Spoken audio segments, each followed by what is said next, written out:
شان کے لیے آدم علیہ السلام کی دعا سب کو یاد ہوگی. ربنا ظلمنا انفسنا وان لم تغفر لنا وترحمنا لنكونن من الخاسرین. ہم بھی مانگیں گے ربنا ظلمنا انفسنا وان لم تغفر لنا وترحمنا لنكونن من الخاسرین. ربنا ظلمنا انفسنا وان لم تغفر لنا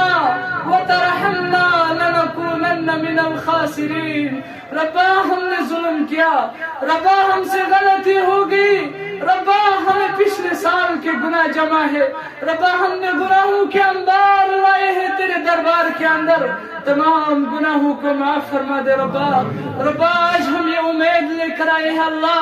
اس امید سے آئے ہیں کہ تو اپنے دربار کے اندر ہمارے گناہوں کو بخش دے گا. ربا اس امید سے آئے ہمیں خالی ہاتھ آج نہیں بھیجنا اللہ، ہمیں شب قدر کی رات نصیب کرنا اور ہمیں خالی ہاتھ نہیں بھیجنا اللہ، ہمیں شب قدر کی رات نصیب کرنا. جتنے بھی گناہ، جتنے بھی خطائیں، جتنے بھی غلطیاں، تمام غلطیوں کو لے کر آئے ہیں تیرے دربار میں اللہ. جو بھی اس دربار کے اندر آئے ہیں ان کو تمام لوگوں کو اللہ رب العالمین جھولی بھر دے، تمام لوگوں کے حاجات پوری کر دے. جو تمنائیں لے کر آئے ہیں ان تمناؤں کو پوری کر دے، جو حاجات لے کر آئے ہیں ان حاجات کو پوری کر دے. اللہ جو اس غرض سے آیا ہے کہ اولاد کی ضرورت، اللہ اولاد کے لیے جو بندہ ترس رہا ہے اسے اولاد عطا کر دے. ربا جو روزگار کے لیے ترس رہا ہے اللہ اسے روزگار عطا کر دے. اللہ جسے روزگار کی ضرورت اسے روزگار عطا کر دے، جسے جس چیز کی ضرورت اسے وہ ضرورت پوری کر دے. اللہ رب العالمین اب سب سے بڑی بات ہے ہمارے گناہوں کو معاف فرما دے. ربا ہمارے گناہوں کو معاف فرما دے اللہ، ہمارے گناہوں کو معاف فرما دے. اللہم انکا عفو تحب العفو فاعف عنا. اللہم انکا عفو تحب العفو فاعف عنا. اللہم انکا عفو تحب العفو فاعف عنا. اللہم انکا عفو تحب العفو فاعف عنا. سبحان اللہ وبحمدہ سبحان اللہ العظیم. سبحان اللہ وبحمدہ سبحان اللہ العظیم. آمین یا رب العالمین. نبی علیہ السلام بیان فرماتے ہیں کلمتان ثقیلتان علی اللسان کلمتان خفیفتان علی اللسان. دو جملے ایسے ہیں جو انسان کے زبان پر آ جائے، دو جملے ایسے ہیں جو انسان کے زبان پر لاتے سمے انسان کو ہلکے دکھ رہے ہیں. انسان کو محسوس نہیں ہوتا کہ میں نے کوئی جملہ ادا کیا، لیکن جب وہ جملہ نکالتا ہے اپنے زبان سے وہ ایسے جملے ہوتے ہیں ثقیلتان علی اللسان خفیفتان علی اللسان، کہ زبان پر لاتے سمے بہت ہی ہلکے ہیں لیکن ثقیلتان علی المیزان. قیامت قائم ہو جائے گی جب میزان پر یہی دو جملے ڈالے جائیں گے، یہی دو الفاظ، یہی دو کلمات ڈالے جائیں گے اور میزان کو بھر دیں گے. اللہ اکبر. میزان کو بھر دیں گے. دو ہی جملے حبیبتان علی الرحمن، وہی دو جملے ایسے ہیں جو اللہ کو بہت زیادہ پسند ہے، بے انتہا محبوب ہے. یہ دو جملے بیان فرمائے محمد رسول اللہ صلی اللہ علیہ وسلم نے. جس بھی انسان نے نسخہ بہترین نسخہ مسلمان، نسخے کو ضائع نہ کرے، جس بھی مسلمان نے اس کو ان دو جملوں کو پڑھا، 100 مرتبہ پڑھا، اللہ رب العالمین کے دربار میں آ کر بیان فرمائے کہ اگر تیرے مسلمان سمندر کے جہاں کے برابر بھی گناہ ہے، تمام گناہوں کو رب العالمین بخش دے گا فی الفور اسی وقت جب تو یہ جملے ادا کرے گا 100 مرتبہ سبحان اللہ وبحمدہ سبحان اللہ العظیم. نسخہ بہترین نسخہ ہے انسان کے لیے شب قدر کے لیے. سبحان اللہ وبحمدہ سبحان اللہ العظیم. سبحان اللہ وبحمدہ سبحان اللہ العظیم. اللہم انکا عفو تحب العفو فاعف عنا. اللہم انکا عفو تحب العفو فاعف عنا. اللہم انکا عفو تحب العفو فاعف عنا.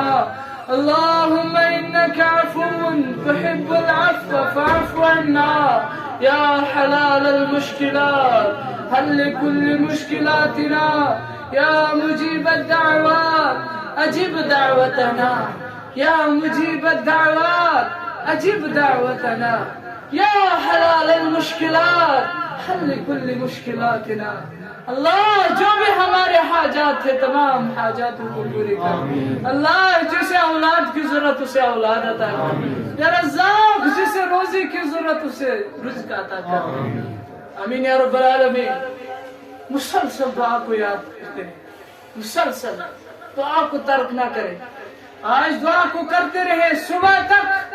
مسلسل یہ نہ سوچے کہ میں اللہ سے فلاں چیز مانگ رہا ہوں مجھے عطا نہیں ہو رہی ہے یہ خیال نہ کرے ایسی غلطی کبھی نہ کرے یہ خیال نہ کرے کہ میں اللہ سے روزی مانگ رہا ہوں اور مجھے روزی نصیب نہیں ہو رہی ہے بلکہ میں یہ بتا دوں کہ کیا یہی ایک پریشانی ہے کہ دنیا کے اندر روزگار کا ہی معاملہ ہے جو ہم روزگار کو اتنی ترجیح دے رہے ہیں مسلمان جوان سے میں خاص کر مخاطب ہوں جو یہ کہہ رہا ہے کہ مجھے روزگار کی ضرورت ہے اللہ سے مانگ اور پھر آ کر اللہ سے خالص روزگار مانگتا ہے میں اس سے مخاطب ہوں کہ دنیا کے اندر خالی روزگار کا ہی معاملہ ہے کہ انسان کے گھروں کے اندر باقی معاملات نہیں ہیں وہ مصیبتیں اور مشکلات نہیں ہیں انسان کے گھروں کے اندر ہمیشہ دن کو صبح شام لڑائیاں ہوتے رہے وہ مصیبتیں نہیں ہیں وہ پریشانیاں نہیں ہے کہ باپ بیٹے کو قتل کرے یہ پریشانی نہیں ہے جناب یہ پریشانی نہیں ہے کہ انسان شام کو جب گھر جاتا ہے اسی وقت میاں بیوی کے درمیان تنازعات ہو جائے لڑائیاں ہو جائے یہ مصیبتیں نہیں ہے تو یہ مسلمان ان تمام مصیبتوں کو ایک سائیڈ رکھ کر الگ سائیڈ رکھ کر یہ روزگار کے معاملے کو اتنا ترجیح کیوں دے رہا ہے یہ کیوں اتنا ترجیح دے رہا ہے روزگار کو ایسا نہ ہو کہ مسلمان روزگار مانگ رہا ہے روزگار عطا نہیں ہو رہی ہے اور کوئی اور راستہ اپنا لے گا بلکہ یہ بات میں بتا دوں کہ مسلمان جب تو یہاں سے مانگتا ہے نا اللہ سے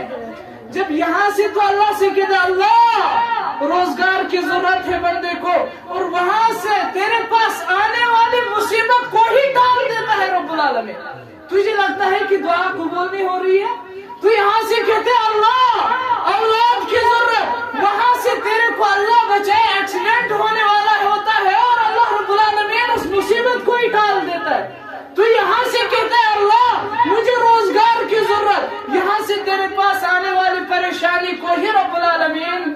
ٹال دیتا ہے اور کیا آپ فرض کریں کہ آپ کے پاس نوکری ہے اور پھر آپ کو 50,000 تنخواہ ہے آپ کو 60,000 تنخواہ ہے اور یہاں سے اللہ بچائے ایسی بیماری مسلط کر دی رب العالمین نے کہ 70,000 لگ رہے ہیں کیا فائدہ ہے ایسے روزگار کا ایسے روزگار کا کوئی فائدہ ہے کیا اگر انسان کو 60,000 تنخواہ 70,000 بیماری کو لگ رہے ہیں اللہ رب العالمین سب کو نجات دے بیماریوں سے لیکن کوئی فائدہ نہیں ہے ایسے روزگار کا کہنے کی غرض انسان من لازم استغفار ہو اپنی زندگی کا حصہ بنا لے تو استغفار کو توبے کو ترک نہ کر توبے کو یہ نہ سوچنا کہ میں اللہ سے بار بار مانگ رہا ہوں یہ نہ سوچنا کہ میں پہلے رمضان سے شروع ہو گیا ہوں اللہ سے روزگار مانگنے کے لیے لیکن ابھی تک وہ روزگار کے دروازے میرے لیے نہیں کھلے یہ خیال مت کرنا کہ میں نے پہلے رمضان سے ہی اللہ کو زارا پار کیا ربا اولاد کی ضرورت لیکن رب العالمین نے ابھی بھی میرے کو وہ اولاد نہیں بھیجا یہ خیال مت کرنا اللہ سے میں یہ کہتا ہوں ربا فلاں قسم کی مصیبت فلاں قسم کی پریشانی لیکن اب رمضان کا اختتام ہو رہا ہے ابھی تک رب العالمین وہ میری پریشانی دور نہیں کر رہا ہے ابھی تک وہ میری مصیبت دور نہیں ہو رہی ہے یہ کبھی بھی خیال نہ کرے بلکہ بیان فرمائے محمد رسول اللہ صلی اللہ علیہ وسلم نے من لزم استغفارہ جس بھی مسلمان نے اپنی زندگی کا حصہ استغفار کو بنا لیا مانگنا بنا لیا اللہ کے سامنے جھکنا بنا لیا اپنی زندگی کا حصہ اللہ فرماتے ہیں جعل اللہ من کل فرجا اللہ رب العالمین اس کے تمام معاملاتوں کے اندر سدھار لیا تھا اس سے بڑی خوشخبری کیا ہونی چاہیے جی تمام معاملاتوں کے اندر سدھار لے آتے ہیں اللہ رب العالمین اس بندے کو من لازم استغفارہ جو استغفار کو اپنی زندگی کا حصہ بنا لیتا ہے لہذا اللہ رب العالمین سے دعا کرتے ہیں اللہ ہم بھی اپنی زندگی کا حصہ بنانے کی توفیق دے، استغفار کو ہماری زندگی کا حصہ بنانے کی توفیق دے، اللہ ہمارے تمام گناہوں کو معاف فرما دے، اللہ تمام